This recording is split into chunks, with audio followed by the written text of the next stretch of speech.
কি গো, কোথায় যাচ্ছ? আজকের ডেস্টিনেশন চুচুড়া। চলো আমাদের সাথে গেলেই জানতে পারবে।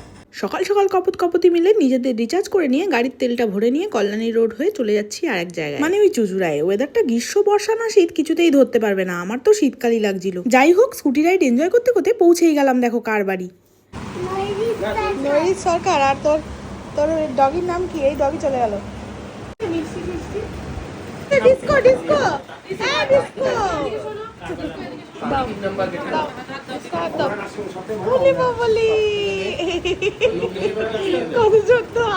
ছোট্ট নৈরিতের বাড়ি যাওয়ার সাথে সাথে প্রথমেই চলে আসলো ওয়েলকাম ড্রিঙ্ক, আর তারপরেই চলে আসলো সাজিয়ে গুছিয়ে আহামরি ব্রেকফাস্ট। ওরে বাবা! ব্রেকফাস্ট খেয়ে নিয়ে নৈরিতের বাবা মাকে সঙ্গে নিয়ে চলে আসলাম এক অনুষ্ঠান বাড়িতে, যেখানে নৈরিতের গ্র্যান্ড বার্থডে সেলিব্রেশন হবে। আর বার্থডে পার্টির রান্না বান্না করতে আমরা ব্যারাকপুর থেকে চুচুড়ায় যাবো, আর সেই উপলক্ষেই আজকে চলে আসা। অনুষ্ঠান বাড়ি ঘুরে আসার পর কিন্তু আমরা চুচুড়ার কিছু কিছু বেস্ট দোকানের মাংস, মিষ্টি, আইসক্রিম বুক করে নিলাম, তাও আবার নৈরিতের বাবা মা ও দাদুর সহযোগিতায়। আর শেষে কিছু ডেকোরেটরস এর বাসনও বুক করার ছিল। নিলয়দা কিন্তু অনেক সময় নিয়ে ধৈর্য সহকারে আমাদের সাথে বাজার এলাকা ঘুরলো, আর সঙ্গে আমার দিদির সেকেন্ড হোমটাও দেখিয়ে দিল। দাদাদের বাড়ির প্রতিটা মানুষের ব্যবহার ও আপ্যায়নে আমাদের ভীষণ আপন মনে হয়েছে। আর সঙ্গে ছোট্ট নৈরিতের তো কোনো তুলনাই নেই। জানো, ওর মনটা এত সরল বলেই ও কিন্তু ওর এলাকায় ফেমাস। এবার ওকে টাটা দিয়ে বাড়ি যাওয়ার পালা। বাড়ি যাওয়ার সময় কিন্তু আমরা ঘাট পেরিয়ে বাড়ি যাচ্ছি। চিনসুরা ঘাটে এসে টিকিট কাটতেই জানতে পারলাম আমার কোনো দাম নেই। গাড়ি আর গাড়ির মালিকের প্রচুর গাড়ি আর গাড়ির মালিকের দাম বেশি হলে কি হবে, আমি কিন্তু সবার সাথে দৌড়াদৌড়ি করে এসে আগে সিটটা পেয়ে গেলাম, আর বেচারা দাঁড়িয়েই থাকলো। এবার বুঝলেন তো কার দামটা বেশি। যাই হোক, স্কুটিতে চলাফেরা করতে করতে এমন হয়েছে পাবলিক ট্রান্সপোর্টে ওঠা হয় না। আমি কিন্তু অনেক দিন বাদে এই লঞ্চে উঠলাম। এই বসার সিস্টেমটা দেখে কিন্তু আমি ভারী মজা পেয়েছি, আমার কিন্তু বেশ দারুণ লাগছিল। তারপর মনে হলো উঠে দাঁড়িয়ে হাওয়া খেতে খেতে যাই, কটা ফটো আর ভিডিও করা হয়ে যাবে। তোমরা কারা কারা কোথা থেকে আমাদের এই ভিডিওগুলো দেখছো অবশ্যই কিন্তু কমেন্ট করে জানিও। যাওয়ার সময় শীতকাল মনে হলেও আসার সময় কিন্তু গরমকালই মনে হচ্ছিল। আজ প্রচুর রোদে রোদে ঘোরা হয়েছে। 5 মিনিটের মধ্যেই আমরা পৌঁছে গেলাম নৈহাটি ঘাট। যাওয়ার সময় কল্যাণী হয়ে রাস্তা কম দেখাচ্ছিল, তাই কল্যাণী হয়ে গেছিলাম, কিন্তু আসার পরে মনে হলো নৈহাটি দিয়েই আসতে তাড়াতাড়ি হলো। কারা কারা কোথা থেকে নৈহাটিতে পুজো দিতে আসো? আমরা কিন্তু নৈহাটি কাজের সূত্রে বারবার আসলেও বড়মার কাছে কিন্তু রোজ রোজ পুজো দিতে আসা হয় না, ওই বছরে 1-2বারই আসা হয়। বড়মা কিন্তু ভীষণ জাগ্রত। যারা এখনো বড়মার কাছে পুজো দিতে আসোনি তারা কিন্তু অবশ্যই একবার ঘুরে যেও। তবে একটা টিপস দিতে পারি তোমাদের, যারা দূর থেকে আসবে শনি মঙ্গলবারটা অ্যাভয়েড করে এসো, কারণ ওই দিন প্রচুর ভিড়। আবার আমরা নৈহাটি থেকে এই ঠাটাপুরা রোদে কল্যাণী রোডটাই ধরে নিলাম। হুশ করে পৌঁছে গেলাম ব্যারাকপুরের চন্দনপুকুর বাজার, আর ডাব খেয়ে নিয়ে চললাম বাড়ি। ভিডিওটা তোমাদের ভালো লাগলে ফলো করে আমাদের পাশে থেকো।